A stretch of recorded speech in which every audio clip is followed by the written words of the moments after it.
I'm jumping the gun. Now we're streaming. Yes. Okay. Calling the meeting to order. 7 members present. Liz Flogel, Ken Schoberg, not yet present. Everybody off mute for the Pledge of Allegiance. I pledge allegiance to to the flag of the United Of the States United of States America America, and to and the to the republic republic for which it stands, for which it stands, one nation, under God, under God, indivisible, indivisible, with liberty. liberty, and justice for all. Thank you all very much. And I see Ken has already joined us, so we have 8 members present. And moving right on to student awards. Dr. De Silva, you want to? I'll start this? off. Yeah, I'll start off. So I had the great pleasure of meeting Awesome. every student. I think I met every student that is receiving an award tonight over at CERMS, at ERMS, and RHS. And I can't say enough about each one of them. It was great to be able to sit for some, stand for others, and just chat and get to know what each of them enjoy and what they're proud of. And so I'm proud to really have been a part of this very small moment for you. I know it's going to be a small and in the mix of a lot of big ones in your life, but I can tell you that I'm incredibly, incredibly proud. So the first award is the Western Connecticut Superintendents Association Award, along with the Connecticut Association of Superintendents. So why don't we maybe start off with just the Western Connecticut, and why don't we start with the middle school? So ERMS, Trish, you want to start us off? Oh, I would be delighted to. This is one of my favorite nights of the year, and not just because we get to honor Eastridge students, but we get to see students from all of our schools, and I love that, celebrating them. So our first winner and awardee at Eastridge Middle School is Julia Nespel. Where are you, Julia? I'm looking for you. Hey, there you are. Good to see you. Congratulations. So I just want to say a few things about Julia, because she is not only a fantastic scholar, she is so full of cheer and kindness that she brightens everyone's day at Eastridge. She was a big major player on our debate team, and in the Connecticut Middle School debate tournament, she led her team to 2nd place, and she herself earned 3rd place for best individual overall speaker category. We are very proud of that, Julia. And then she's also extensively involved in music. She is a member of our chamber, our symphonic, our wind ensemble, and also a member of the Western Connecticut Youth Orchestra, where and of course, her instrument is a violin. She's a violinist. And not only does she do all of that, she also mentors a 4th grade student.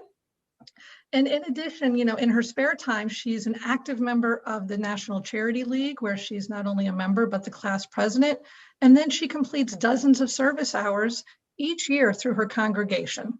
So really well done, Julia. You just really give so much to our community. Thank you. Thank you so much. Yay, Julia. All right. All right, and then we have Ben Volmick. Ben, where are you? Right up here. I see Dad. All right, and oh, there you are. Good to see you, Ben. All right, so Ben is an incredibly hardworking, intelligent young man. He is so thoughtful and kind, and during our pandemic, he has hand-delivered meals to those in need, including giving clothes and food to the homeless. He's the co-founder of the Youth Social Action Group for his synagogue, and he reads to young children and acts as a member to young campers during his time at summer camp. And then, of course, another one who has spare time on his hands, he rounds everything out by playing basketball, soccer, and also the violin. Congratulations, Ben. We couldn't be more proud of you. You are a light at Eastridge. Thank you. Yay, Ben. Bravo.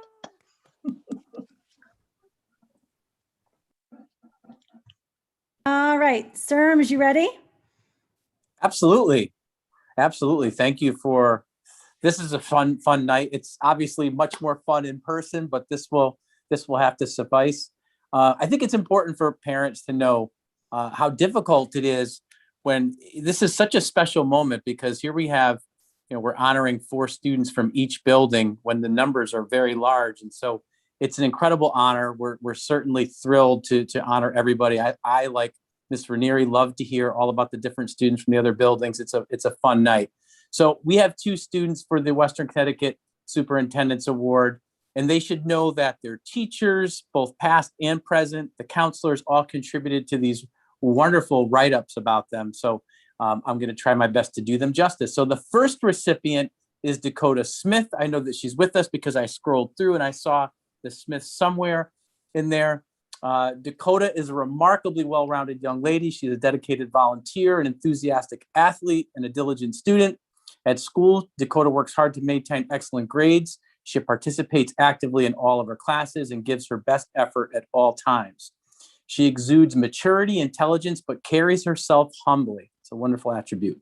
In addition, she's a founding member of the Odyssey of the Mind team for CERMS, which just started this year. Her and another recipient actually began that. And she's also an active participant in our school play and a member of our chamber singers. Now, it always astounds me outside of school how much all of these students do. I don't know how they do it all, but for Dakota, for instance, she offers time to so many different organizations, including the Rock and Rescue, ROAR. She's secretary for the National Charity League. She participates with Meals on Wheels, Operation Gratitude, Ridgefield Playhouse, as well as volunteering at the Ridgefield Thrift Store. She's also been a Girl Scout for 6 years. And through the Girl Scouts, she's cleared hiking trails by clearing brush and moving rocks. And she even created a hiking trail on her own street and presented the idea to the board, clearing the area, and reached out to a local tree trapping service to donate the wood chips. That's incredible. She's also a busy young athlete, is a member of our Ridgefield High School, our middle school field hockey team and the Brewster ice hockey team. But most importantly, she's a terrific, multi-talented young lady who cares about her school and community. So congratulations, Dakota Smith. Thank you so much. And then we have Mr. Lloyd Mills. Lloyd is a confident and passionate student who excels academically and leads by example among his peers. At school, Lloyd is well known for his strong work ethic. He earns high grades in all of his classes, including our most challenging ones, and always works to his absolute highest potential. He takes pride in his work, but remains humble, seems to be a theme here, when it comes to his success. He's also willing to help his peers and be a leader in all breakout groups. Through his time at CERMS, Lloyd has been involved in numerous clubs and activities. He's been a crucial part of the school play since 6th grade. His mom has also been a crucial help. I'll just throw that in there. He's also been a member of our garden club and our peer ambassadors group. He's been a tour guide for many different events, such as 6th grade orientation, our new student orientation, and open house. He, along with Dakota, started our Odyssey of the Mind team this year at Scotts Ridge. Outside of school, Lloyd has been involved in the Ridgefield soccer program. He's involved in theater. He's volunteered as a buddy for Scorus Holland Division for 6 years, playing soccer with students with disabilities. His kindness and compassion, along with his incredible work ethic, make him a treasure at Scotts Ridge. So we appreciate you, Lloyd, and all that you do. Thank you so much. Yay. Oh, there they are. They're the Mills. Fun fact, 3 out of the 4 Scotts Ridge students that you'll hear about tonight live on the same street. That is a fun fact. It's crazy. All right, Dr. Greenwood, you're up. All right. Well, it's a tough act to follow there, Tim, but I'll do my best. It's always exciting to hear about the great kids that we have coming up from the middle school. And so that's really exciting, to get to see some faces and hear about some of the stuff they'll be bringing up. And I have 2 terrific students I'm going to talk about tonight. Both of these students, I was able to maintain relationships with in the virtual world as we went through our darkest days. And so I do know these two students pretty well, and they're just great kids and good examples of what the best of RHS. And so I'll start with Kate Bucci. And Kate's a great kid because she's in her car right now leading a tennis match, and she's still there for us. She never says no. So that's Kate. She's a consummate leader who's demonstrated innate talent for leadership in a myriad of ways at RHS. She's president of her freshman class, her sophomore class, and junior year, and was elected student body president as a senior, demonstrating both her passion for student government and the student body's unwavering confidence in her ability to play a critical role in guiding their experiences at RHS. And she definitely does that. We communicate often about, what the senior class needs and how we can help move them through. Kate launched the RHS No Place for Hate Pledge signing campaign, has played 4 or 3 varsity sports. That's an inside joke, right, Dr. Silva? Not sure how many of those, but we'll get back there. Leader of the middle school chapter of the Wildlife, has volunteered extensively in a larger Ridgefield community. One of Kate's favorite classes is ceramics, and during quarantine, she built a shed in her yard and turned it into a mini pottery studio so she could continue her craft. Kate's impact on our school in RHS is immeasurable and lasting, and it's really been a pleasure to get to know you this year, Kate. So congratulations. Congratulations, Kate. Thank you so much. Thank you. Got it. We also Yeah. wondered how they knew that Kate had a pottery studio in her backyard, and we thought maybe Dr. DeSantis and his drone got over there. We had fun talking about that. Congratulations, Kate. My next student is Charlie DiMatteo. Charlie has been a student that I've been able to have some ongoing conversation with this year. And he was among the students who continually said to me, whatever we can do to get the kids back in school, whatever we can do. And I know he even had some conversations with Dr. De Silva about that, and really was the voice for us to stay connected with kids. And so Charlie, on a personal level, I want to thank you for that. You really helped us, be grounded and remember it's really about the students. And again, it was some dark days, so we really appreciate your time, Charlie. So Charlie's dedicated to service to others, evidenced by his participation in the Appalachian Service Project, leadership role in a charity soccer event for suicide prevention, and 4 years as a youth basketball coach. His 3 years in student government culminated in the position of senior class president. He's also allowed an opportunity to give back to RHS community through fundraising and event planning. And he's really been instrumental in our senior event that we have going off next week. And that really large part to do to Charlie and pushing through that. Charlie's interests lie in broadcast journalism, and he's turned his enthusiasm into both a podcast where he interviews friends on various topics and the coveted role of an announcer at various RHS sporting events. Charlie's thoughtful leadership helps steer the senior class through a year full of challenges and adjustments. And on behalf of the entire class, Charlie, they all thank you for all you did this year. So certainly no one's ever had to be a class president like this. So congratulations, buddy. Awesome. Thank you. Maybe just for a second, we can come off mute and actually clap so they can hear for all. There we go. Yeah, Charlie. Good job to everyone. All right, so we're going to transition. The second award that we have the opportunity to highlight tonight is the Connecticut Board of Education Student Award, CABE, as we call it. So why don't we start with STERMS? Put you on Sure. the- Yep. That's awesome. So our first recipient, I know I saw her, is Naomi Vakil, although I don't see her right now on my screen, but Naomi's awesome. She's a delightful young lady, a dedicated, high-achieving student who's always there to help her peers and teachers. Her helpful nature is especially evident in her many volunteer activities, both inside and outside of school. She's a leader in our school club, the Peer Ambassadors. She's helped create and promote a video for incoming 6th grade students, showing them how to navigate the school and where to find all the different places that they need to go. She's been a peer buddy for new students, welcoming them, giving them tours, and being a familiar face in an unfamiliar place. She's also a member of the school volleyball, track, and cross-country teams, and in each of these, she's a natural leader. She's also active in the community. She's raised money for Leukemia and Lymphoma Society. She's volunteered time for the Sandy Hook Marathon, passing out water. She's contributed to local garden cleanups, helping to keep our hometown beautiful.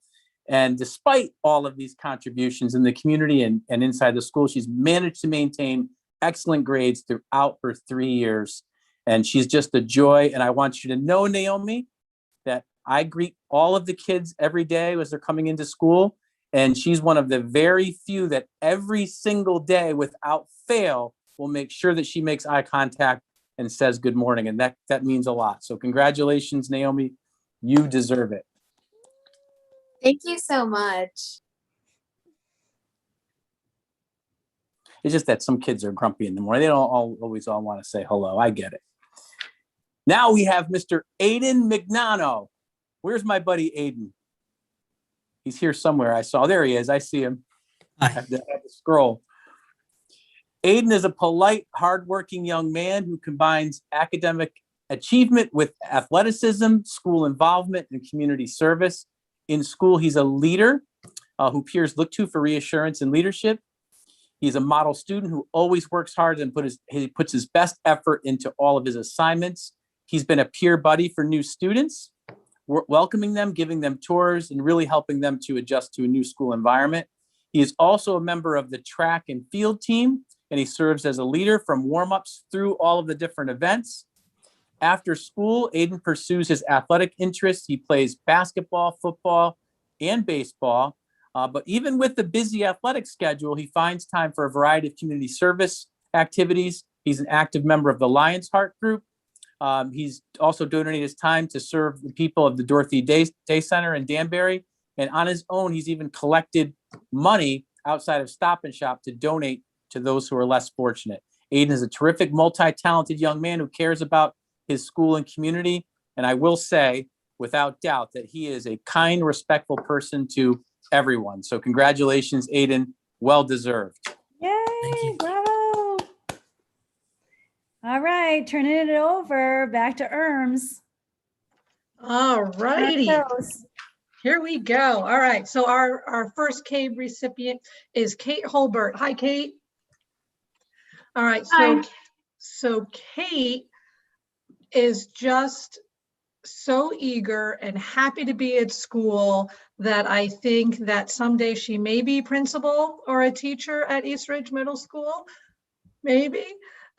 She is so dedicated to being successful and really doing the best she can in everything she does. She can always be counted on to be an active participant in the classroom, helping the principal with demo lessons, hiring new teachers.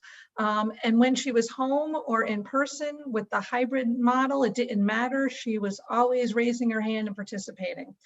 She likes to perform on stage. She plays basketball and lacrosse. She's a member of the National Charity League, where she dedicates her time and talents to helping others.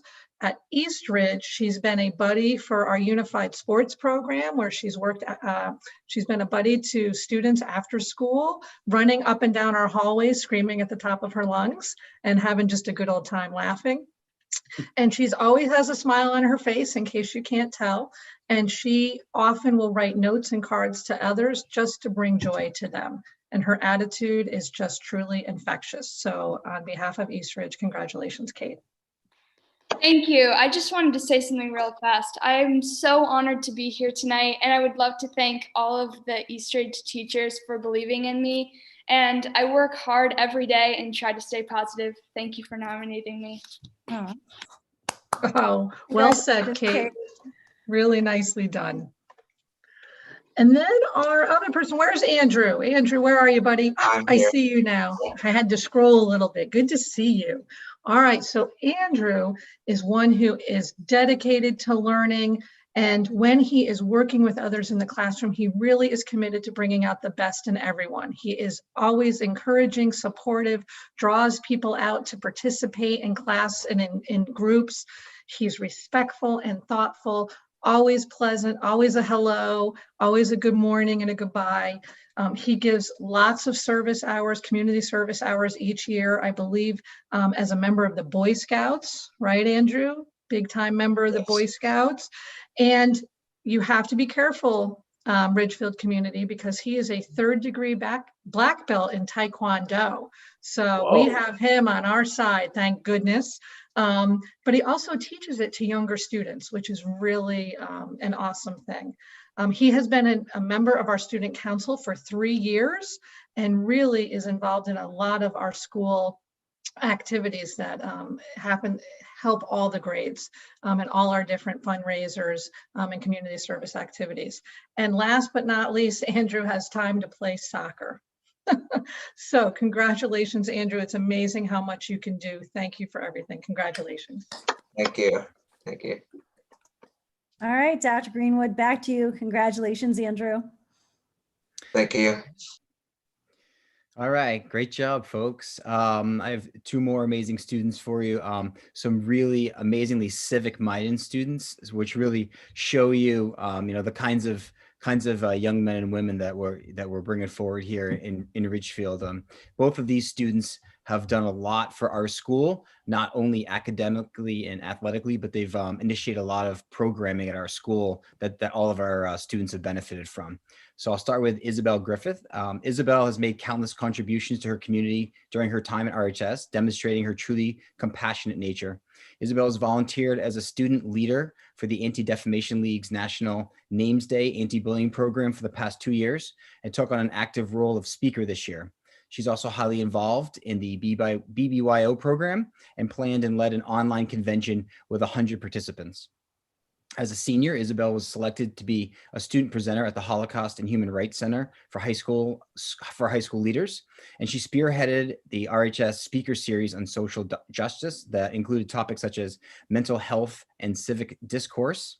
And that can't be understated that, Isabel took the initiative at a time when, we really didn't have a lot of kids in the school. And she put together an entire speaker series that went out to all of our students. And we had tons and tons of both teachers and students participating. I mean, she didn't sit on her hands at that point. She kept moving forward because it's important to her. And she knows it's important to the other, to the other kids in our school. And so that was really great.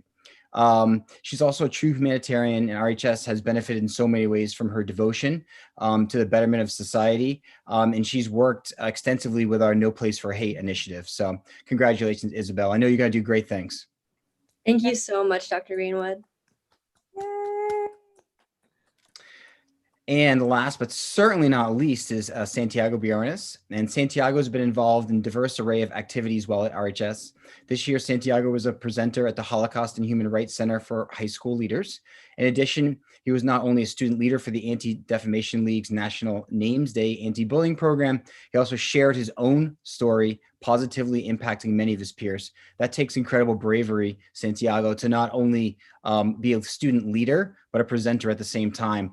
Really, really important step that you took there. And so everybody's better for that. So I just want to personally thank you for that. He's also served as a student ambassador for the RHS No Place for Hate initiative, participated in student government for several years, and is currently on our exec board in charge of community outreach. He's also played varsity soccer and track, and this year was elected the captain of the soccer team, so athletically gifted as well. His involvement in the Appalachian Service Project and Safe Rides show his dedication to a larger community, and his leadership and empathy are clearly evident, and RHS is a better place for knowing you. So congratulations, Santiago. Thank you, Dr. Greenwood. I'm truly honored to be here, and thank you so much to all the faculty. It couldn't be done without you guys. Congratulations, Santiago. So why don't we take our mute button and undo it here, and let's a big round of applause for our students. Well done. Thank you. You are all welcome to stay, but it's likely going to be a late night, so we will not be offended should you choose to leave. And I just want to take a quick minute. Of Speak course. not just on behalf of the Board of Education, but I hope and know on behalf of each individual member of the Board of Education. We may not know you personally, but we are so proud of each and every one of you. You're not only the reason we're here tonight, you're the reason that we're here every other Monday night of the year. It's to be here at this evening, and this is what we do all year long. It's to see your achievements. We're so proud of you. We thank you for what you've done, and we're glad that you received the commendations. Thank you so much. Thank you. Thank you. Thank you. Thank you. Thank you. Thank you. Thanks, everyone.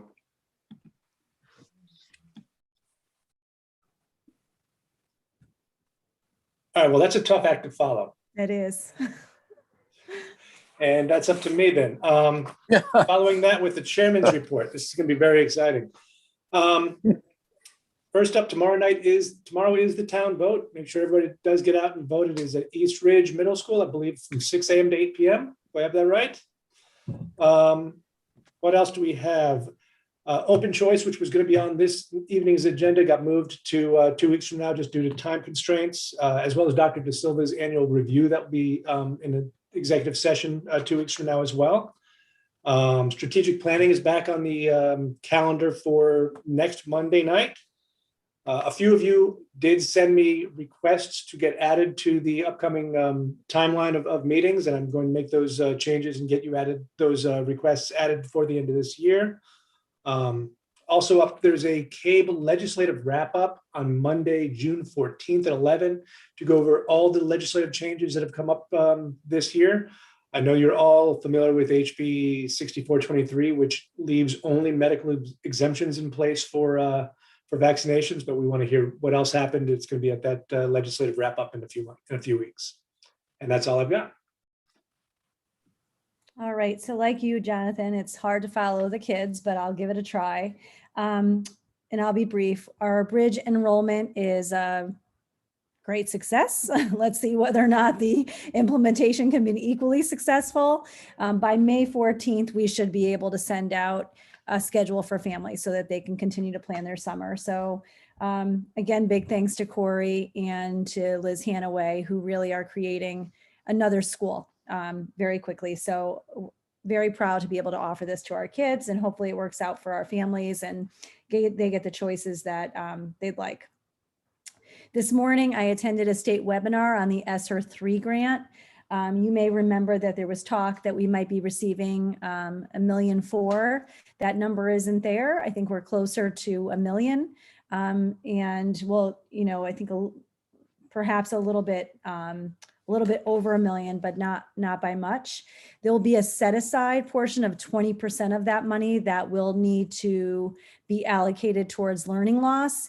And I think that this board could expect that that's what would happen anyway, regardless of the requirement, that we would be looking at that just like we did with ESSER 2.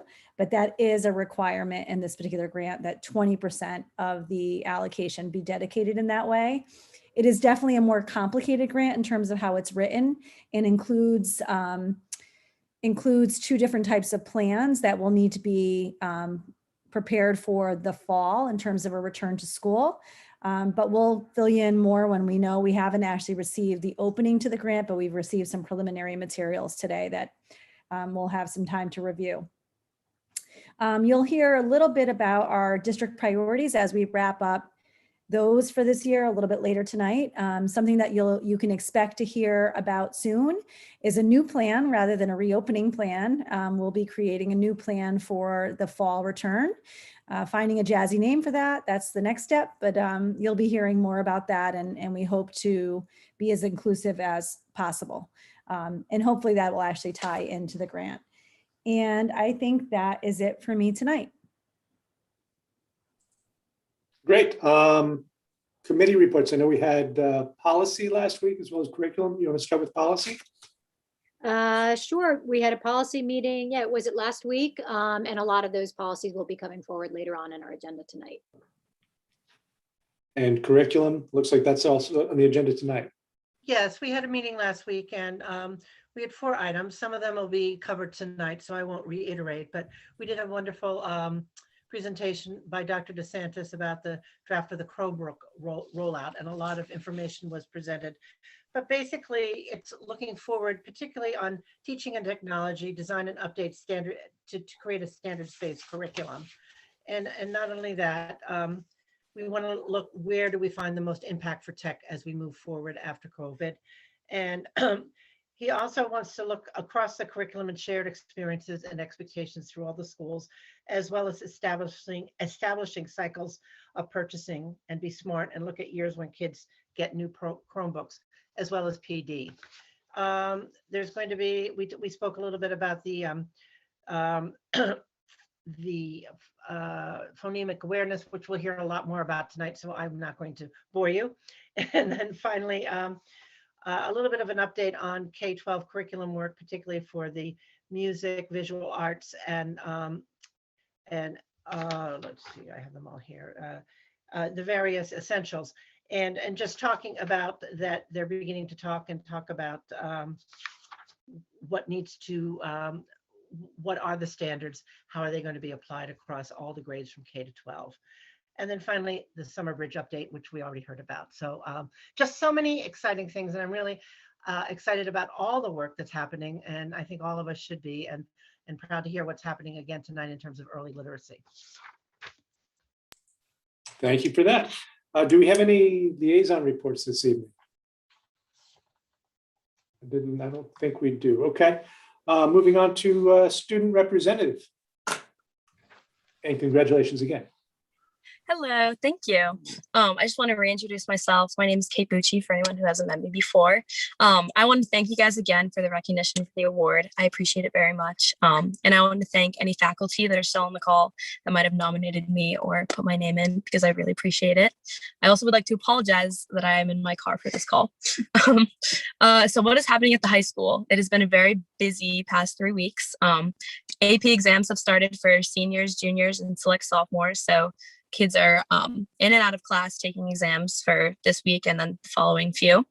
The arts programs at the high school are wrapping up with their spring performances. The musical theater program is virtually putting on their play of The Theory of Relativity on May 28th. I hope I said that right. And then the band and orchestra have their spring performance on May 18th coming up. And for athletics, lots of teams are starting with their senior nights as their regular seasons come to a close. So I know the tennis team, boys tennis had their senior night tonight, and girls tennis has their senior night tomorrow. And then lacrosse is coming up in the next following week. And all the other sports are basically finishing up their regular seasons. And thankfully, we all get to have FCAC and state seasons this year, which is very exciting because states I know is kind of a toss up for winter sports. So then, am I still on? Oh, okay, good. So then next, the student government is still working really hard on their Ben's Bells mosaic installation. We have our tiles for the mosaic all made and painted, and the final installation will be happening on June 16th, right after the school year ends. But I want to thank any of you who have supported us in that project and donated or helped get the word out, because everyone in the school is very excited. Kids were very excited to help make the tiles and get involved with that. So that was very exciting. Next, we have the Teacher Appreciation Week, which was last week. It was very exciting getting to celebrate the teachers, especially in such a difficult year with COVID, because they've really been there for us to support and care for us, just getting through this virtual chaotic year. And finally, we have our big senior event that is happening on May 21st. I want to thank again the PTSA for showing us so much support with that financially and helping with decorations and food and all the logistics. We really couldn't do it without you guys, especially the post-grad committee. Still continuing with that large raffle, we really appreciate it. And I think it's going to be just a great night for all the seniors and a great way for all of us to finally come together as a grade. And I think parents are also very excited that we get that final event for us all together. And I think that is it with the high school. Seniors are going on internships after Friday, so the year is coming to a close very quick. Thank you very much for that. Good report. NEAR, I believe we have a new representative, Ms. Carlin. Hi, everybody. I'm Liz Carlin. For those of you who don't remember me, I'm the acting president of the NEAR. So hello to all the members of the Board of Education and to Dr. De Silva. Thank you so much for letting me speak here tonight and share what's been going on with our teachers. As Kate said, last week was Teacher Appreciation Week, and we were appreciated. We got treats and notes and videos from families and administrators. They were great. And it's really clear that we are truly appreciated by our community, and it means a lot. Also, we have the announcement of Teacher of the Year, Hillary Brown, and we are very thrilled that an essentials teacher is being recognized. It's been said multiple times on this board that this community values the arts, and I'm thrilled that we're honoring and recognizing an arts teacher this year. So congrats to Hillary again. We were very pleased to see the declaration from the state that remote hybrid teaching will not be mandatory next year. We agree with the CEA stance that remote teaching is double teaching, and we look forward to collaborating with the district on a learning model for next year that meets the needs of students and families, keeps everybody safe, and does not make excessive demands on the teachers. And lastly, the NEAR would like to publicly express our appreciation for our colleagues, as we are intimately aware of how difficult this last year has been. We have watched as teachers have engaged in double teaching, engaging students both on screen and in person, attempting to parse limited time and attention equally. If you speak to anybody in education, they will tell you that this double teaching is not only hard on the teachers, but we have a lot of real concerns about what we're seeing in our classrooms with regards to student success. We've also seen teachers adapt and readapt to shift to teaching models in response to the quarantine situations and closures, shifts that have required late nights and early mornings, modifying tried and true lessons, figuring out how to create hands-on experiences remotely, and navigating a three-dimensional learning experience in a two-dimensional world. We have seen teachers strive for rigorous engagement while teaching students who are in their home spaces where they have unlimited distractions. Many of my students, and for reference, I teach juniors and seniors in a college level course, economics. The phrase I hear most from them is echoes how difficult this virtual realm is. They tell me all the time, it's just really hard to pay attention. And I'm happy they're back at school. We've seen teachers working incredibly hard to create community in a virtual realm that promotes isolation. When I've discussed the struggles of the year with my non-teacher friends, the advice I get most is don't worry about it. It's a terrible year. We'll just get through it. We'll move on. And we will move on. But the fact is that myself and many of our colleagues, we cannot not worry about it. It's who we are. It's why we're teachers. We will work ourselves to the bone to make our students as successful as they can be. We're here for the kids. And we're a little worn out, but we have succeeded in making this year as the best we can. We're rallying to finish the end of the year on a positive note. We're delighted to be engaging in many normal classroom activities that we all look forward to at the end of the year. Things like field day and classroom celebrations. I'm excited for the senior night at the high school. It's really a re-energizing feeling to have our schools full of students and safe. So thank you. Thank you very much. PTA representative, who do we have tonight? Oh, there you are. Hi, Kim. Thank you for having us to report how busy our PTAs have been. Last week was Teacher Appreciation Week, and a few of our PTAs wanted you to know how they celebrated their teachers and their staff. The Ridgebury PTA celebrated by providing treats like breakfast, cookies, brownies, donuts, fruits, snacks, taco truck for lunch for their faculty and their staff. VP sponsored a taco truck for their teachers as well. And in addition, they provided breakfast and coffee as well as snacks and a special VP personalized cookie. They wanted to, and thanks to the generosity of parent community, Branchville was able to give teachers an extra special celebration. They had coffee and treats from Bubble and Brew, the food truck, as well as lunch from the Taco Loco food truck. Teachers and instructional paras were presented with flowers and personalized Padlets from their classes. Support staff members were celebrated with shout outs and comments from parents that were posted on a bulletin board in the hallway. And they purchased a new Keurig system with pods and snacks for the staff room at Branchville.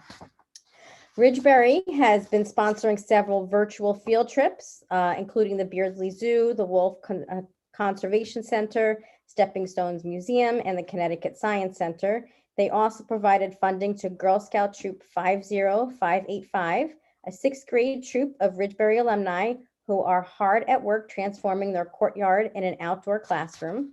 VP hosted a virtual trivia event for families, and they began their garden workshops for students. They also rented stencils and purchased painting supplies to add playground games to their blacktop. And at Branchville, the fifth grade enjoyed an outdoor movie night on campus as the first of a few COVID-safe celebrations planned for them between now and the end of the year. And that's what PTAs are up to. Great, thank you. Next up, approval of minutes. Do I have a motion? I move that the Board of Education approve the minutes of March 22nd, 2021 regular board meeting. Do I have a second? Sean, thank you. Comments? Corrections? There being none, all those in favor of approving, please raise your hands. 8, that's unanimous. Thank you. Minutes are approved. First discussion item, we have 7 policies. These are all first reads. These First are. up, you want to take us through them all? Sure. So we've got 7 policies. They look a little scarier than it is. It's actually 6 of them revolve around the same 2 legislative changes. So I'll discuss it as it gets to each one, but refer back. So one set of those policy updates is due to updates in Title IX. The second has to do with the Crown Act. And all of those updates for those 6 are based on updated language from our attorneys, Shipman and Goodwin. All right. So the first one is policy 0521. Which is Equal Opportunity Plan, Non-Discrimination in the Community Series. This one is updated because of the Crown Act, which on March 4th, 2021, Governor Lamont signed into law Public Act 21-2, which is an act creating a respectful and open world for natural hair and is referred to as the Crown Act.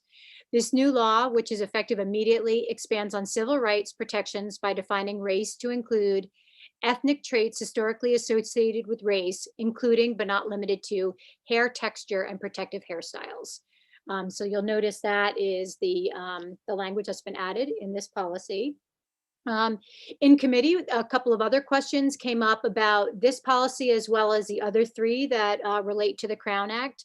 There was a question regarding the use of the word color in the paragraph to describe a characteristic traits because of the negative historical connotation of that word. Our attorneys did advise us that it's color is included in here because it's part of the federal law. So if anyone had a question about that.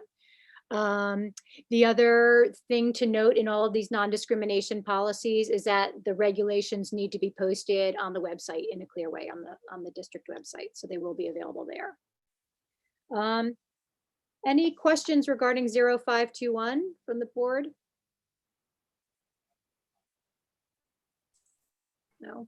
Don't see any questions. Pretty self-explanatory. Okay, then we'll move on to the next one. And this one, I guess, can come back to the board for a second read in the next meeting or next available meeting.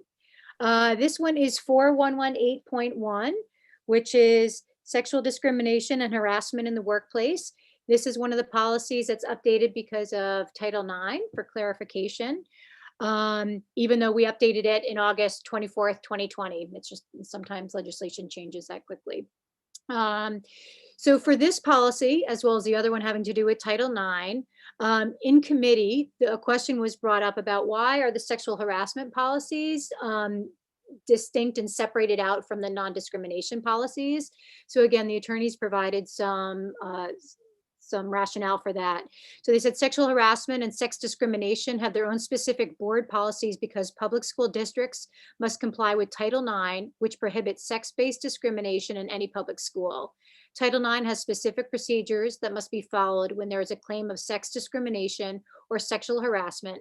So these types of discrimination have their own board policy and related procedures and regulations. On this one as well, there's obviously a lot of changes on here. I don't know if anybody has any specific changes or any questions, I should say. Policy members, please feel free to, yes, Kathleen. It's a comment, and I love the fact that under discrimination on the first page, that it occurs, the words are changed to the active voice rather than the passive voice. I think that really makes a statement. Yeah. And I think some of this had to do with, there are some legislative changes, but the other thing was Shipman said that they made some changes based on just as they acted out the policies, as people actually implemented the policies, they wanted to make some of the language clearer. And I think that falls within that, sure. Any other comments or questions? I don't see anybody with questions now. Okay, great. Then this one can come back before the board again for a second read. Thank you. 4118.11, which is non-discrimination. This is in the personnel series. So again, this one is part of the series that involves the Crown Act. So the language you'll see here is consistent in terms of ethnic traits and hairstyles. There was one question in this one about in committee about why genetic information is included in this non-discrimination policy, but not the other three. And that has to do because of a federal law that pertains to our employees. It's Title II of the Genetic Information Non-Discrimination Act, which prohibits discrimination in employment on the basis of genetic information. So if anybody noticed that change was made to this policy, but not the other three, that's why. Anything on this one? Nope, that can come back. Great. Rolling through. Okay. 5132, another one that was adjusted because of the Crown Act. So what the committee will notice here, though, is that the Ridgefield policy is a pretty broad policy that doesn't get into details surrounding student dress.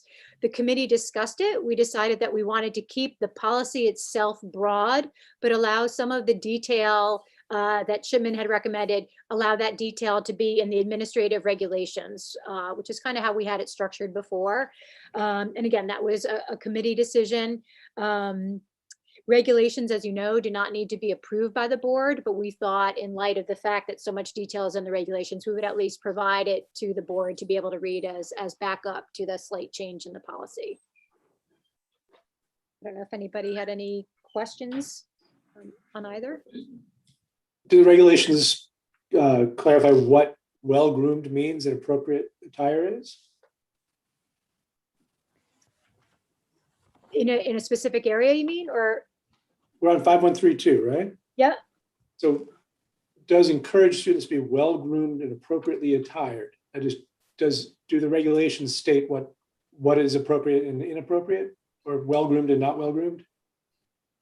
I don't think it defines well-groomed and not well-groomed specifically, but it does give a lot of details around what would be acceptable or not. Susie, I don't know if you want to answer. Yeah, I would agree. So it's page 2 of the 4. Describe basically what is appropriate to be used, but defining it in well-groomed means no. That's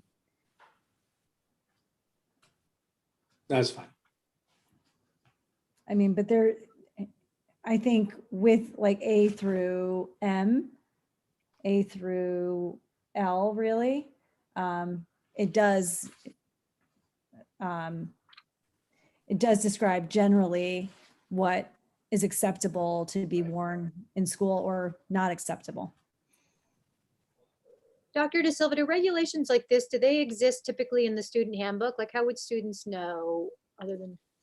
Yeah, so I don't know for sure, Margaret. I would have to check if it has this level of specificity within the handbook, but each of the handbooks do have expectations for attire, dress attire.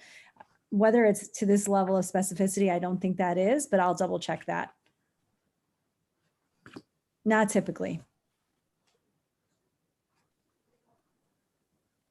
Okay, Kathleen? Yeah, looking at K, and it seems like it's been in for quite a while.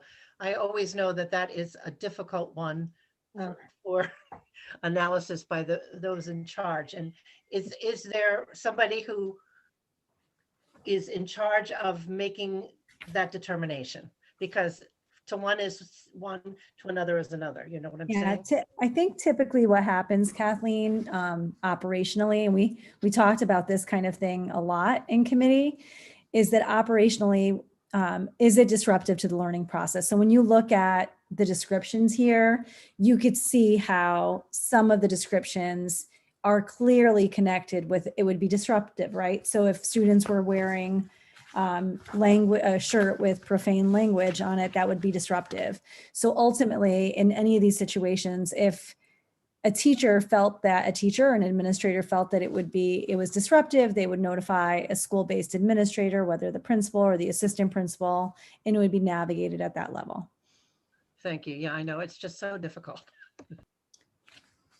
Yeah, yes, without a doubt. insensitive.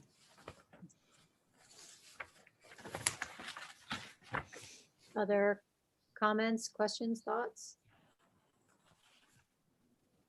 Okay, this one can come back again. Great. No changes. Next one is 5145.4 in the non-discrimination series. This is in the student series. Again, this one is because of the Crown Act that changes. I don't know if anybody has any comments, changes, questions. Was there, I saw it in the other one too, was there discussion around striking the word Connecticut in front of National Guard?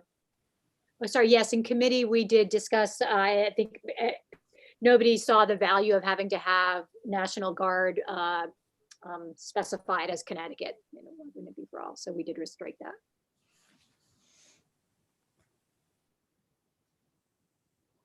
Right? So that can come back as well. Yeah. Okay, 5145.5. There was a lot of red on this one. I think this policy had been with us for a while. So this one again is based on Title IX. That's what the bulk of the changes are because of the Title IX. But obviously, as you can see, there are a lot of changes. I think because this policy was old, so there were just some updates in terms of language. Anybody have any? I don't know if anyone had any questions. Oh, Jonathan, I think you're on mute. The language change, there was a lot of language changes, but they all made sense to me. I don't know if anybody had other questions. Looks like we can bring this one back as well. Great. All right, so then the last one on here is 6141.32, which is in the curriculum and instruction series. This one is not a legislative change. This one is actually a practice change because if you look at it, the policy, so this is about technology and instruction, and our old policy is from 1998, which I think precedes the iPhone. So anyways, we brought this one back. Is Dr. DeSantis on? No. No, he's not. I can answer any questions if we need to. Yeah, so obviously this one needed to be updated. It's been a long time. It was overdue. And Dr. DeSantis, we used instead of even trying to match the old one, we just used the CABE policy from start. He felt that one was closest to our practice. I think what he liked about this one specifically was it talks about the student experience and teacher expectations. It also has some information in here about the budgeting process and the board's responsibilities to be able to support. And I think we were just even hearing about that a short time ago in terms of the curriculum committee. I don't know, Dr. De Silva, if you had other comments. I think that was it. I think he also appreciated from the K policy that it was broad enough that if, as we know, technology changes and shifts, that it allowed for that. Ken? Margaret, yeah, I think in committee we had discussed in that second paragraph of removing that phrase by the end of grade 12. We did. So that way it's inclusive. We want all of our students to be technologically literate. Thank you, Ken. You're right. We did.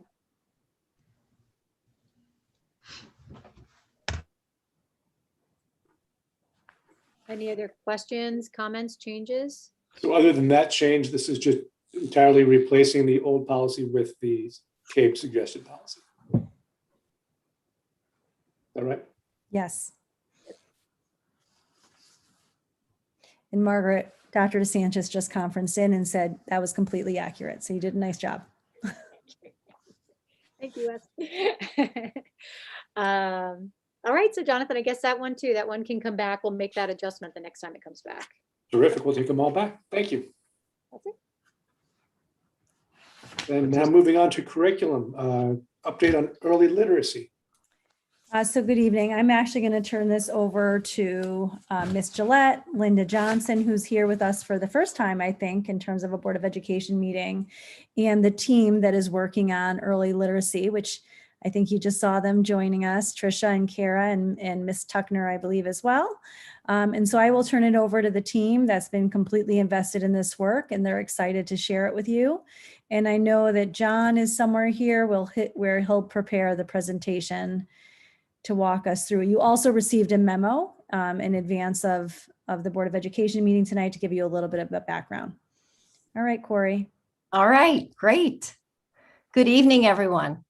So tonight we're going to give you a curriculum update on the phonemic awareness implementation plan in the elementary schools.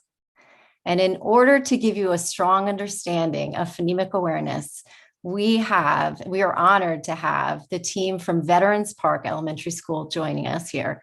So just in case you didn't hear before, I want to introduce them. We have Ellen Tuckner, the principal. We have Dr. Kara Tanner, the literacy coach. And we have Trisha Winkler, the reading interventionist.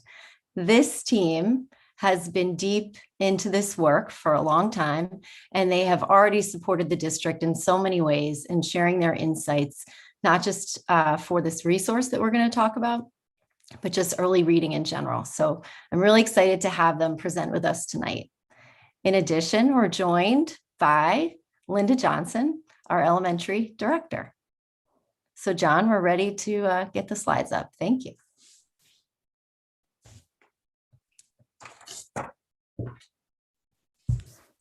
So tonight we're going to talk about phonemic awareness implementation in the elementary schools. Next slide. So the focus of our presentation, thank you. The focus of this presentation is first to build an understanding of what phonemic awareness is. And that's why we have this team here with us today, because who better to hear it from? The next thing we're going to talk about is how phonemic awareness fits into a comprehensive reading program.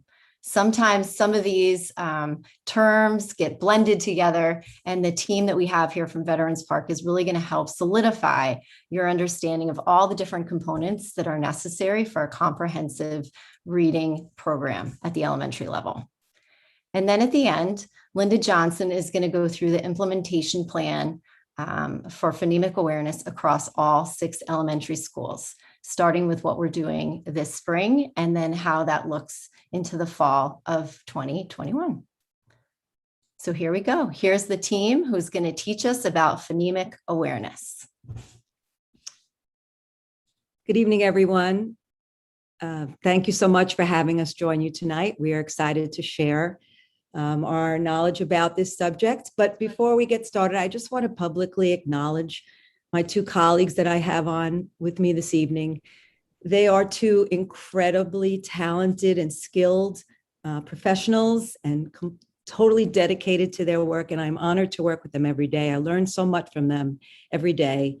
And the team at Veterans Park and the whole Ridgefield Lit team is lucky and fortunate to have them with us to bring all that they have to all of our work. So I just needed to say how wonderful they are.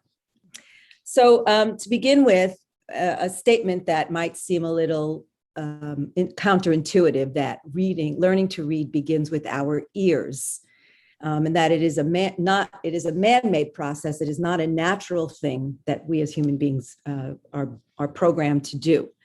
So what does that mean that it begins with our ears? It means that before we can read, we need to be able to hear the sounds of words. Back in the 90s, a group of professionals called the National Reading Panel came together and identified several critical aspects and elements of a successful reading program. And they identified some research, hundreds of thousands of studies they looked at.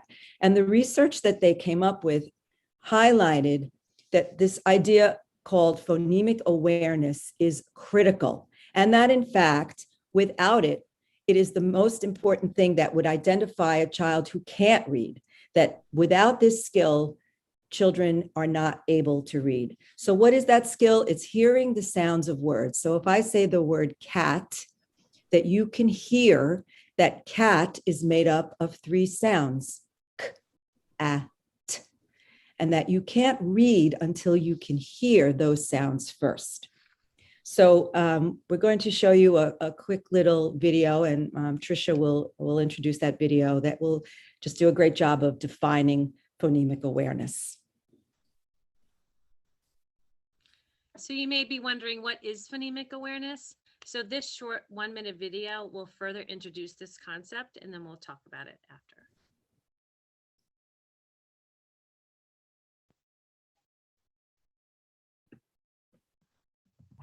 We have no sound for some reason.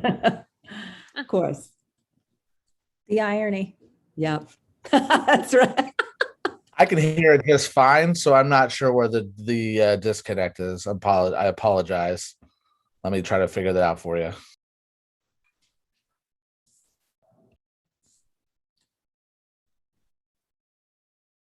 That words are made up of sound. Yeah. Phonemic awareness is the understanding that spoken words are made up of individual sounds called phonemes. A child who is phonemically aware understands that words are made up of sounds. However, a child who has phonemic proficiency is able to isolate sounds, blend, segment, and manipulate the individual sounds in words.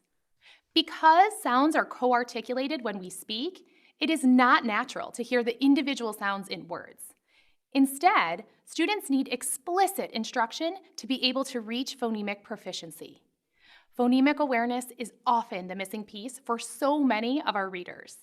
As Marilyn Adams states, the lack of phonemic awareness is the most powerful determinant of the likelihood of failure to read. It is important for students to understand that the words we hear when we speak are made up of individual sounds, and we can blend, segment, and manipulate those sounds. Children with this understanding will be able to transfer it to print, helping them read and spell more words.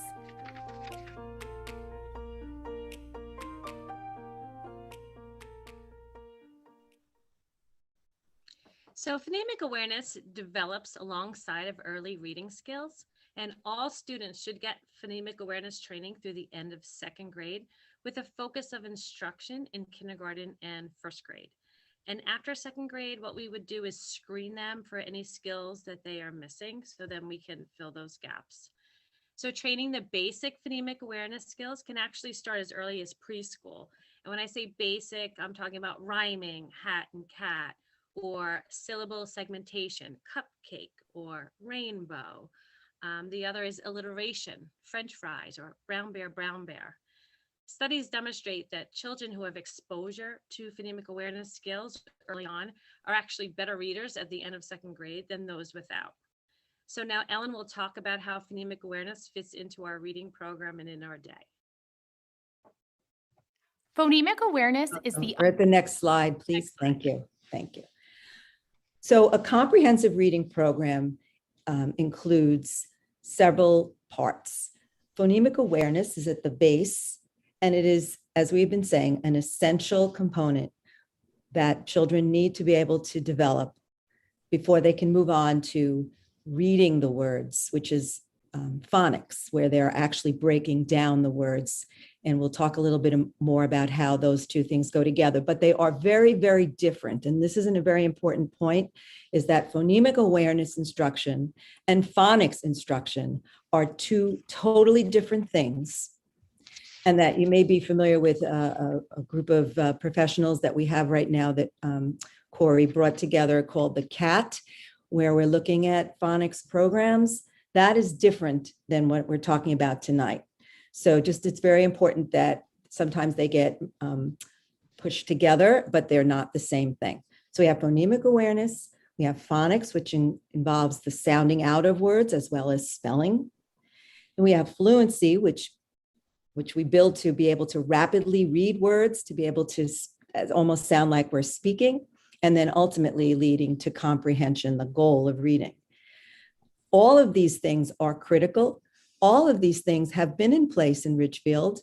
And what we're working on now is trying to make everything consistent so that one building is not doing anything different than a different building. But all of these components are happening right now, and we're just enhancing right now.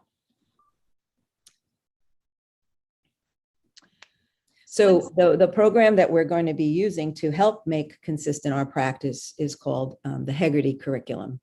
And that is something that we've been working with at Veterans Park for the past few years.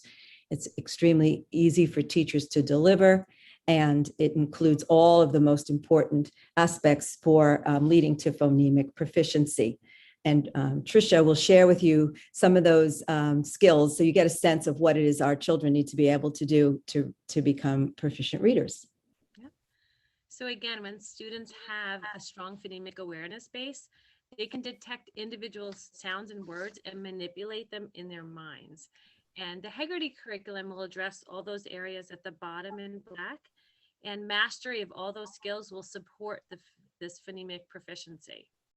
So in addition to the basic phonemic awareness skills that I mentioned earlier, there are many higher level phonemic awareness skills incorporating deletion and substitution of sounds that students need to master. So let's have some fun and let's play around with some phoneme manipulation now. All right, so let's get started. Say sleep. Sleep. Sleep. Now say sleep, but don't say s. Leap. Sleep. Good. Say grew. Grew. Now say grew, but change the g to t. True. Say went. Went. Now say went, but don't say t. When. Say hat. Hat. Now say hat, but change the a to I. Hit. Yep. Say bread. Bread. Now say bread, but don't say Bed. Say crew. Crew. Now say crew, but change the to a l. Clue. Say some. Some. Now say some, but change the to n. Sun. Say ghost. Ghost. Now say ghost, but don't say s. Goat. And lastly, say sift. Sift. Now say sift, but change the f to a p. Sipped. Perfect. Thank you, Kara. This could be challenging, but it's amazing how kids can do this in their heads. They're not looking at any letters. As we said before, this activity goes back to the fact that learning to read begins with your ears because they're only listening. And not only do students have to respond accurately to all these activities, they have to respond automatically within 2 seconds to actually become or put them on the road to become fluent readers. So we're going to show you another key to fluent reading. So in the previous slides, we've been talking about sounds. Now we want to introduce the other necessary component for students to be capable readers, which is letter sound knowledge. Students need to be able to recognize a letter and automatically associate that letter with its sound. For example, if a student were to see the letter T, then he or she would be able to say T automatically. Students in pre-K through first grade develop letter sound knowledge after hundreds of exposures to letters and their sounds. Now we put it all together. So the brain is able to manipulate sounds with phonemic awareness, and the students have the ability to connect the letters to their sounds with letter sound knowledge. And when you have both of these skills, you're able to decode words phonetically. So phonic decoding is basically sounding out words. In our example, you'll see the word sit.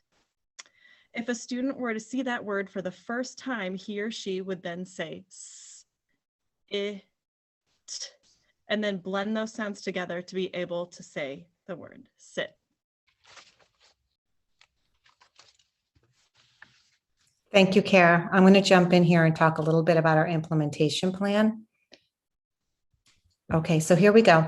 I'd like to share with you how we are continuing the implementation of teaching and learning of phonemic awareness, which, as you just heard, is a very, very important component of learning how to read. As you heard Ellen say, Ridgefield has been doing this good work. What's changing now is the level of consistency in terms of how we're going to be teaching PA. And our new primary resource, Hegarty, is going to help us out with that by introducing a common scope and sequence approach to teaching and learning and lesson and assessment components.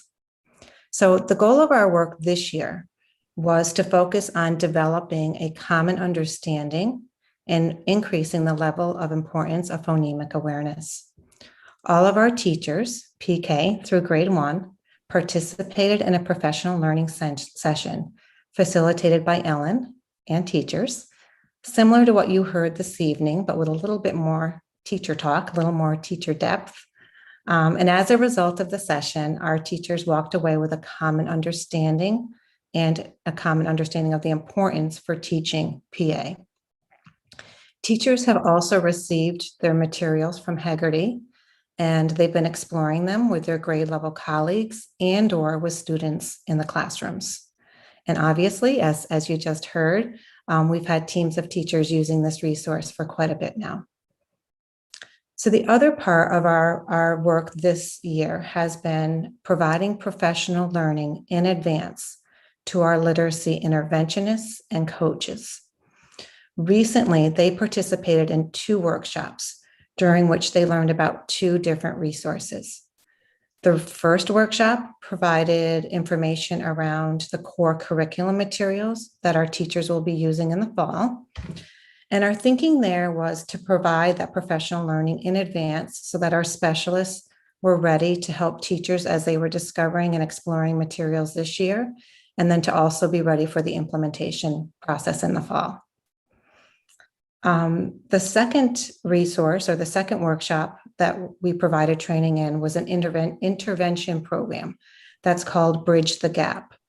And this is a program that specialists will be using with students in grades 2 through 5 who have targeted goals in reading.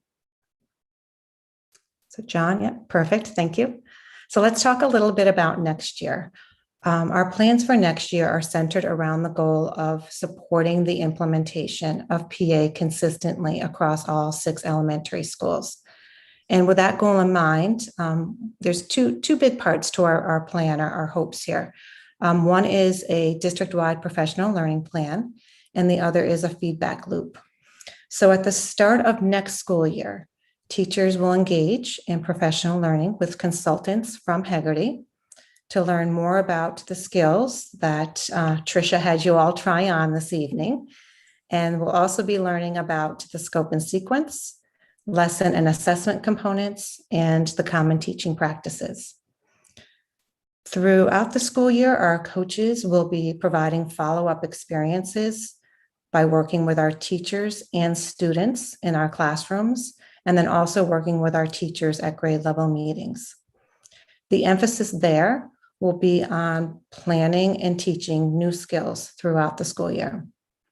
And as we know, coaches working alongside our teachers and students in our classrooms is an essential component to an effective professional learning plan.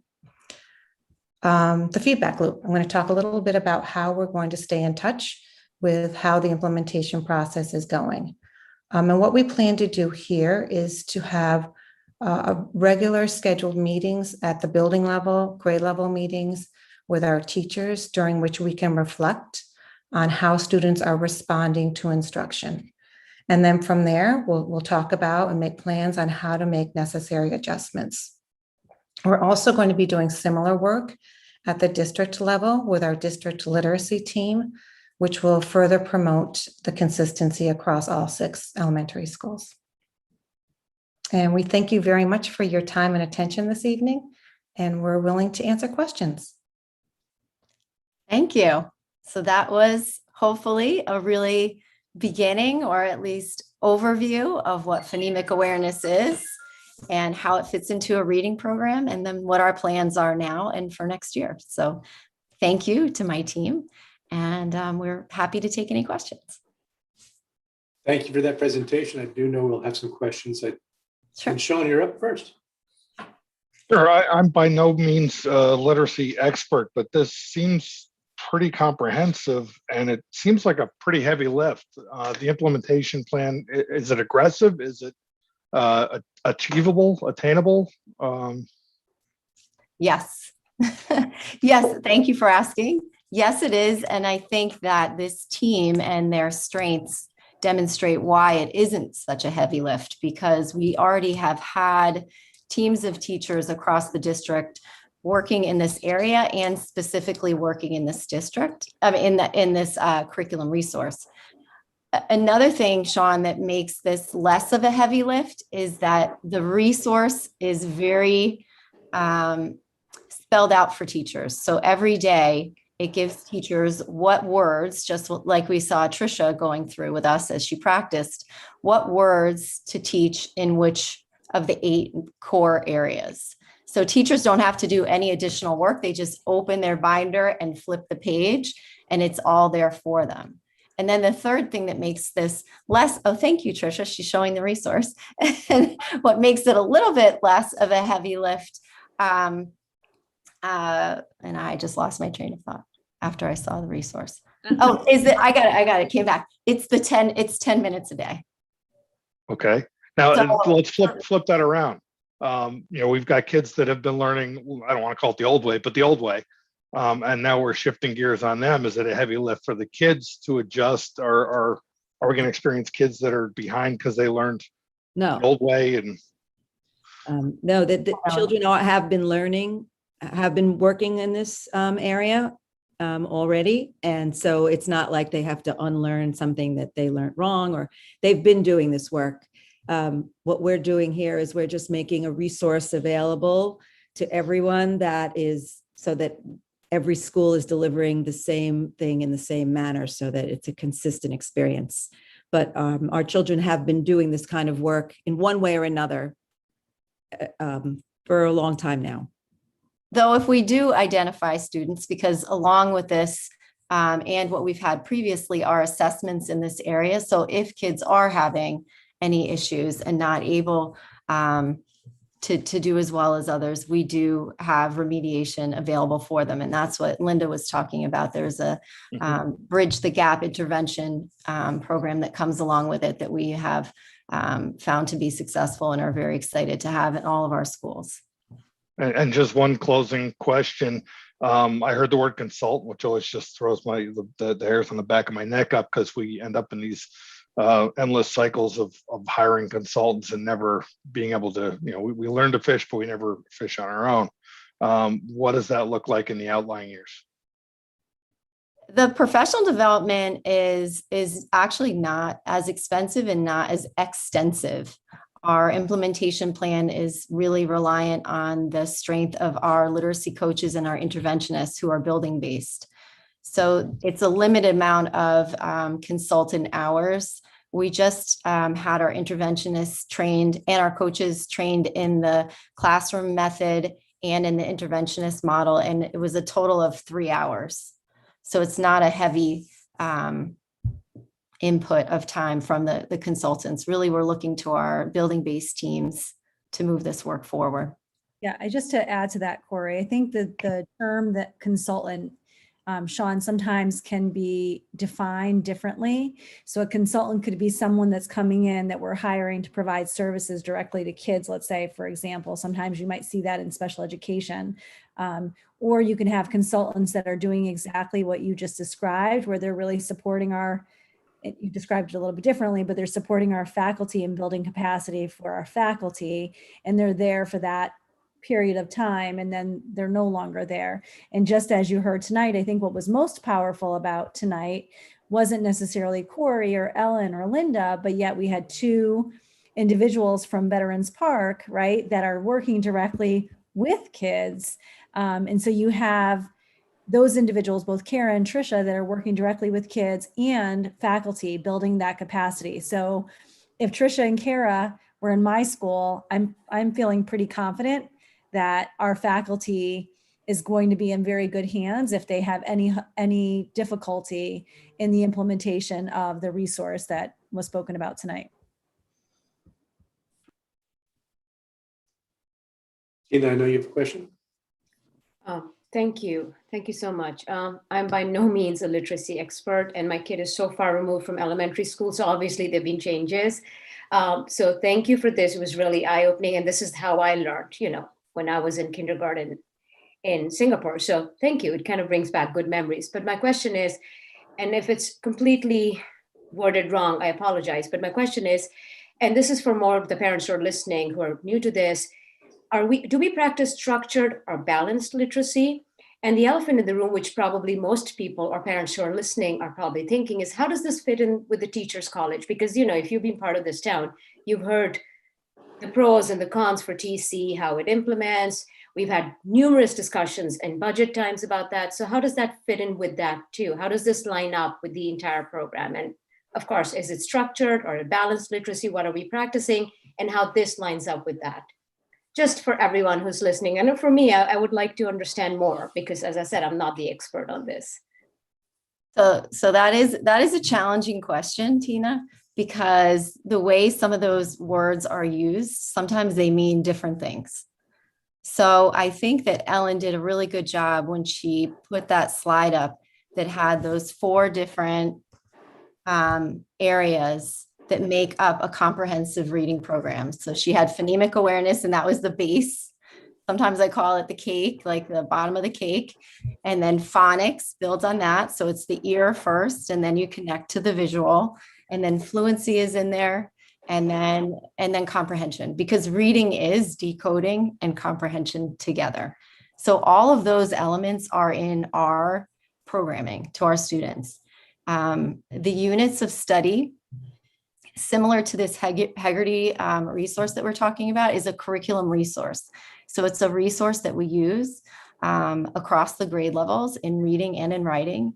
And sometimes that resource teaches some phonics skills, but most of the time it teaches towards comprehension. So when we're building our whole cake or putting all those layers together, all these different curriculum resources go in to support that comprehensive program. So it would be easier. I'm just staying away from the words if that's okay, because I just think they can be so interpreted. So hopefully that was a comprehensive answer. I think that was a good way to answer that question. I think that, Tina, no offense to you, that the question is fraught because those terms mean something to different people. But laying it out like that you're teaching to the different layers, and that this program that you're talking about now is to that foundational layer, and the TC is more towards the fluency to comprehension level. Yes. I got that right. Yeah. Yes. Yes. And I would Have just to add, add. To the word structured literacy, that phonemic awareness is a huge piece of structured literacy. It's a huge piece of any sound reading program or approach. And so to anyone who's listening for those words, this is an absolute essential part of that.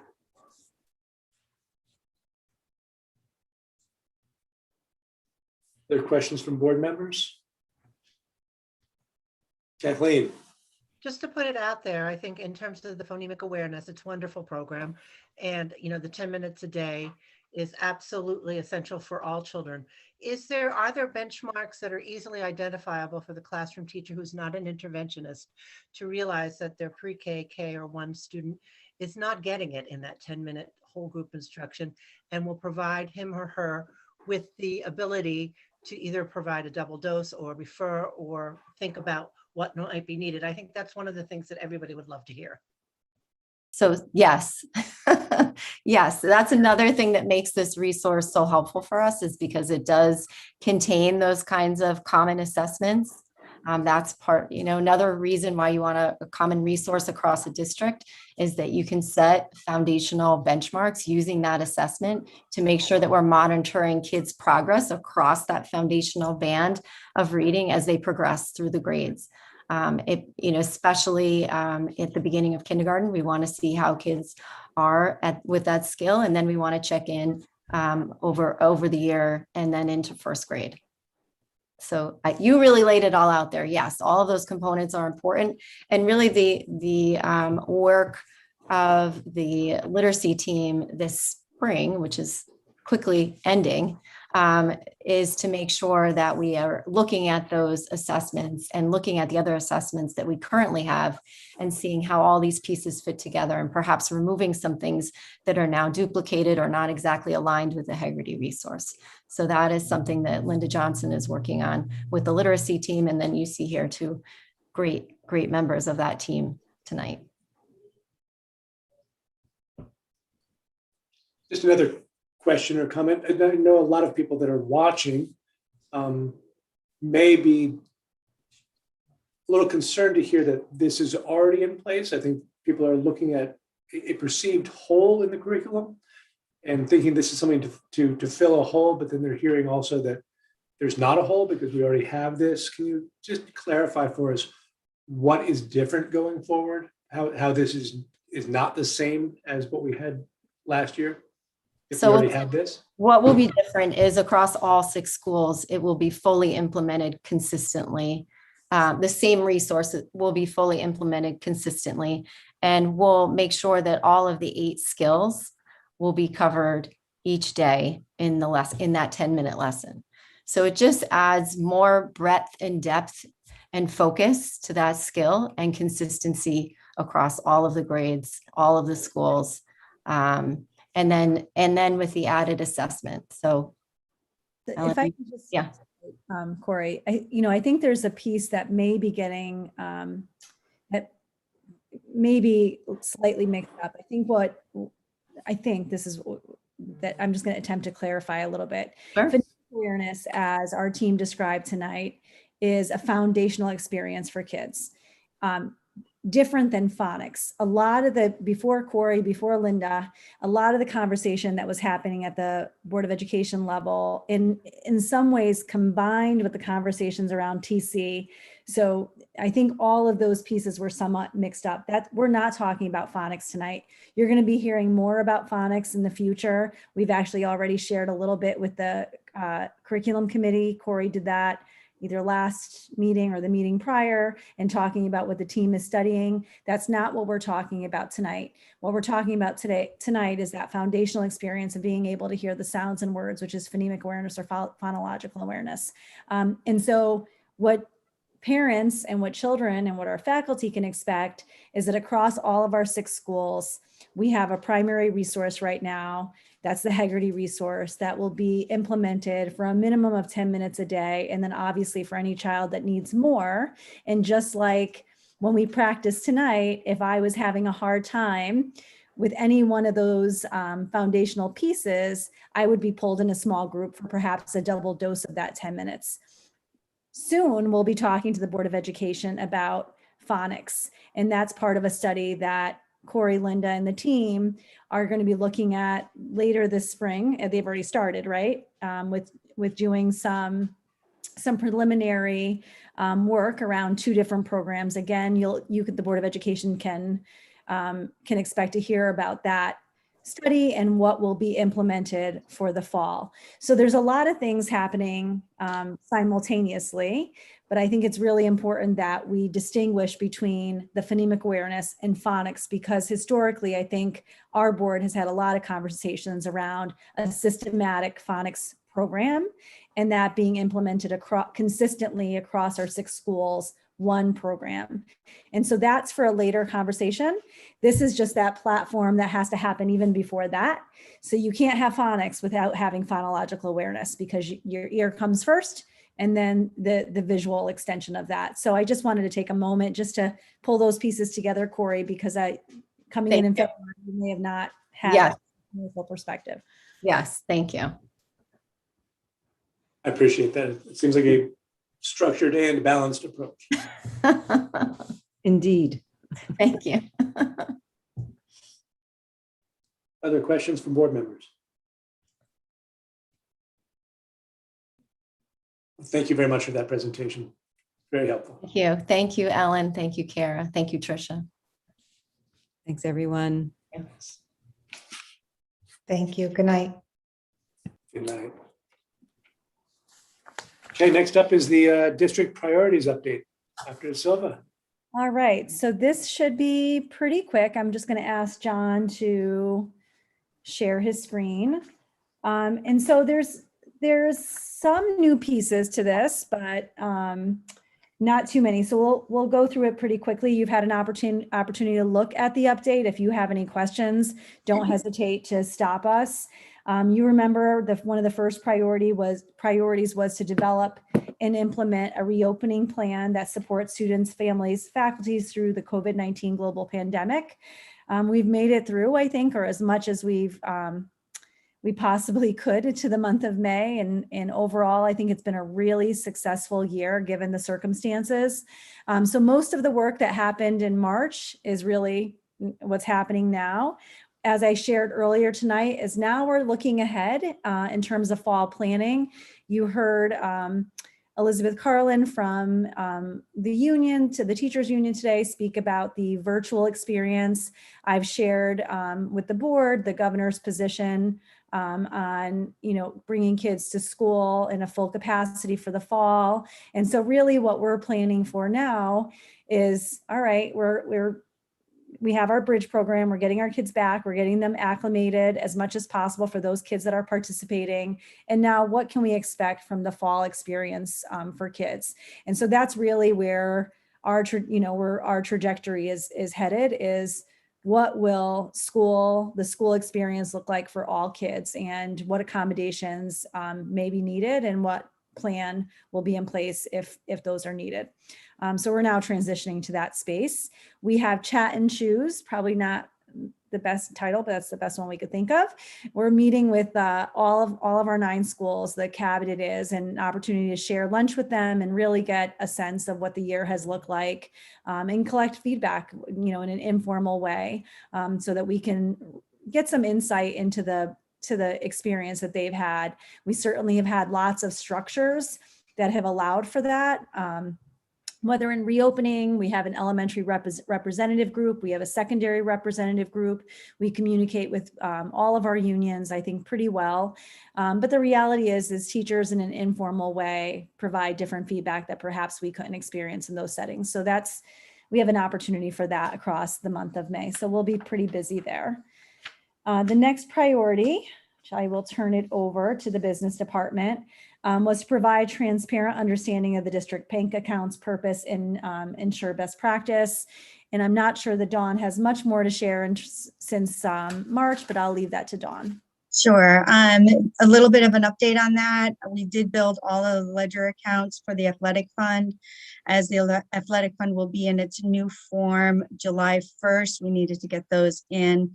We also sent a preview of those accounts off to the auditors to make sure we were on the right track and that they didn't have any problems going forward with how we were going to be working those accounts. We did hear back from them and they are all set. So when we do the next update for the budget, you'll see those accounts instead of just the one line in general ledger contribution to athletic fund. You'll see all of the athletic funds ledger accounts in the 100 group, which is general fund. In addition, we have brought the balance for the facility rental bank account down to 50,000 and returned or sent over to the town. It wasn't theirs, but we sent over to the town the difference between what was in the bank account and that 50,000, which is something that was discussed at committee level as well as the board. And then we continue to work on the facility Jude, which is the software for the facilities rental process. That should be up and running. Our goal would be to have it completed for June, July timeframe, and we are on target for that. The second goal that the business department has is continuing technology-driven efficiencies within the business department. And in that area, we're working on time clocks and getting those time clocks in. Our goal is to have those in so that by July 1st, start of the new fiscal year, we are working with those time clocks to bring efficiency between the time and attendance portion as well as the payroll portion.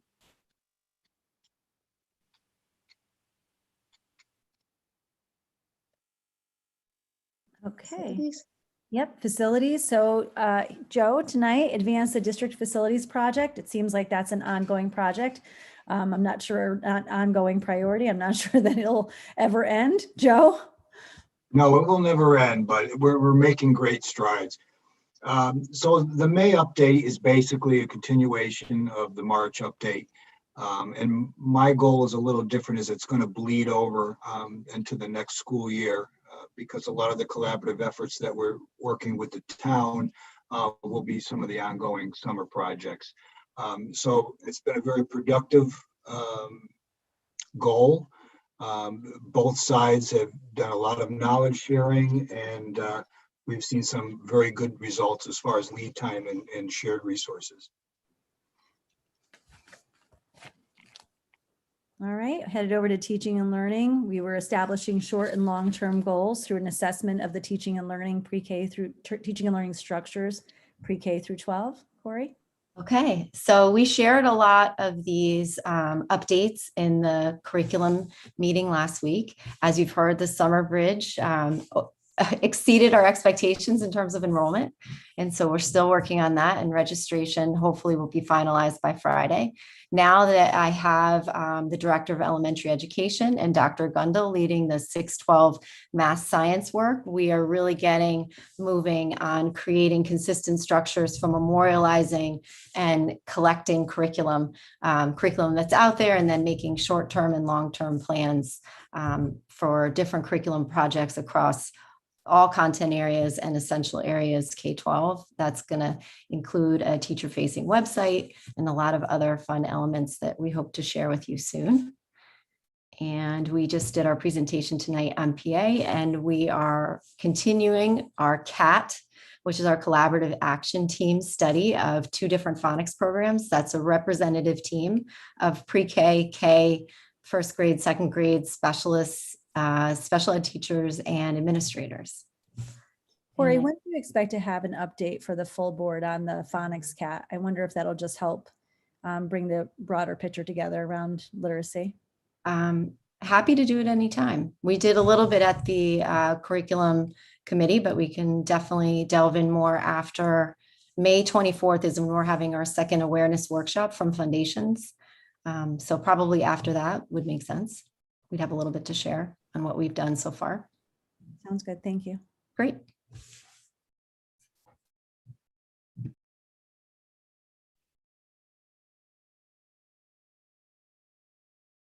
Okay, last but never least, our goal has been focused on developing a comprehensive district-wide co-teaching model. And so our update is that we have continued our planning work, which includes running focus groups with special educators and related service providers.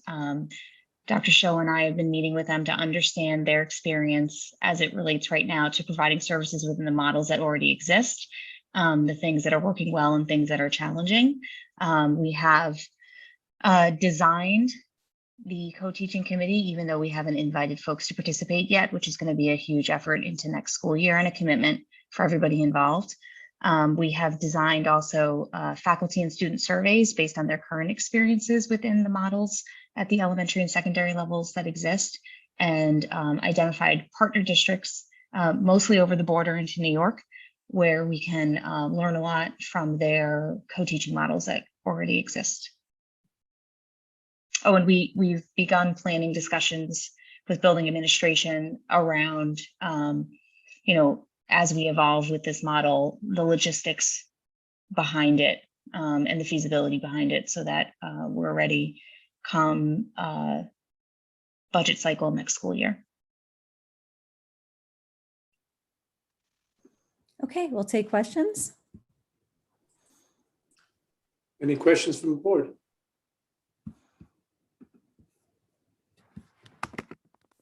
I think this structure, this layout is very helpful for all of us. It makes questions kind of moot. The answers are right there on the page for us. Good. Okay. Okay, we can move on. New Board of Ed space. So Office communication. yeah, I just provided a communication because we haven't spoken about the change in space all year, and at least not that I can remember. So just wanted to provide an update to the Board of Education that all of the Board of Education offices are actually moving to the other side where we currently are. Well, actually that space will be accessed by the Playhouse. So we will be at 90 East Ridge Road, opposite of the police station, somewhere between the end of June and late summer. So there'll be some staging of our movement. Our Board of Education space, our Board of Education room outside of this Zoom room will be there as well.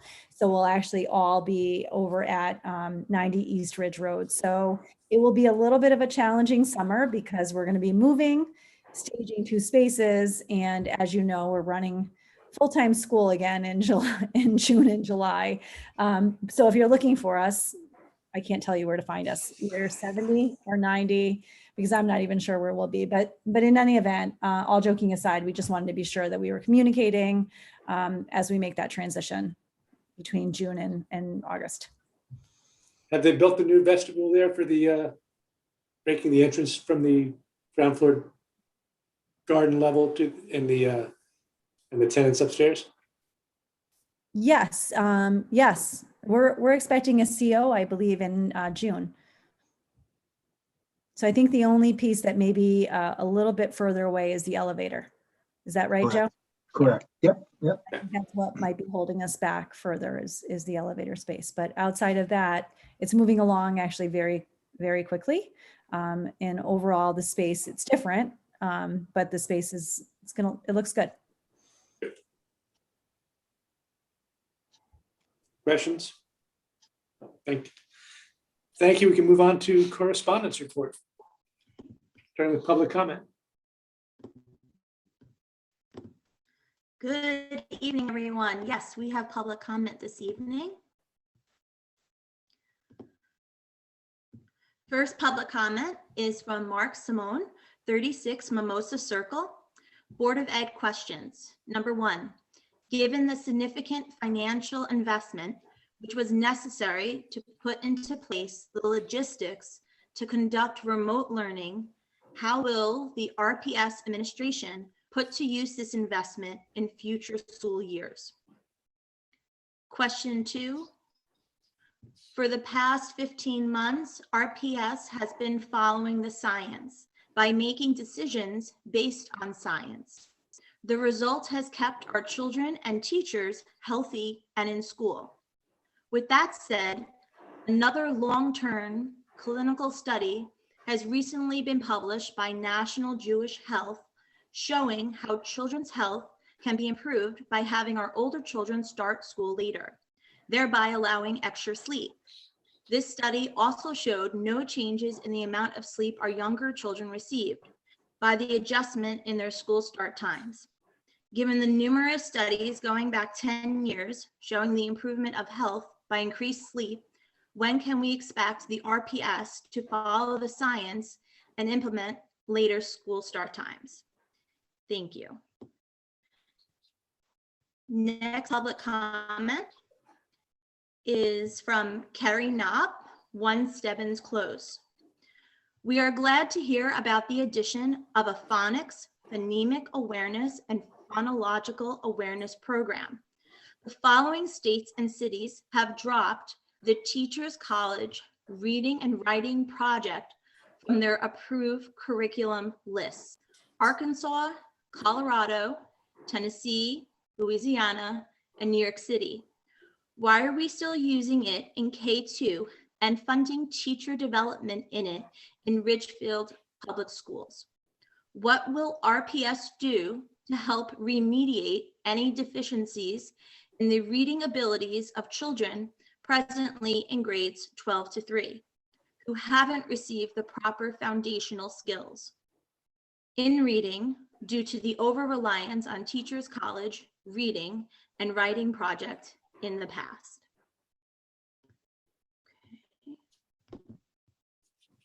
That's public comment for this evening. And the correspondence report, there were no emails to the Board of Education since our last regular board meeting. I've never heard that said before. It's a first. Thank you for that. Last up on the list tonight is an executive session for purpose of discussing security and student discipline. Do I have a motion? I move that the Board of Education convene an executive session for the purpose of hearing an update on school security and for the review of attorney-client privilege communication regarding student discipline procedures, inviting Superintendent Dr. Susie De Silva, Ridgefield Chief of Police Jeff Kreitz, Board Attorney Rebecca Santiago, Facilities Manager Joe Moritz, Assistant Superintendent of Curriculum and Instruction Corey Gillette, the Assistant Superintendent of Special Services, Dr. Liz Hanaway, the Director of Personnel, Karen Dewing, and Business Manager, Dawn Norton. Thank you. Do I have a second? Second.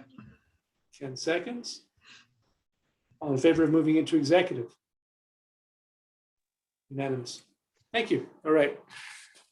We're moving into executive session. We can stop our live stream. Jonathan, Yeah. John Mansfield will also be joining us in executive session.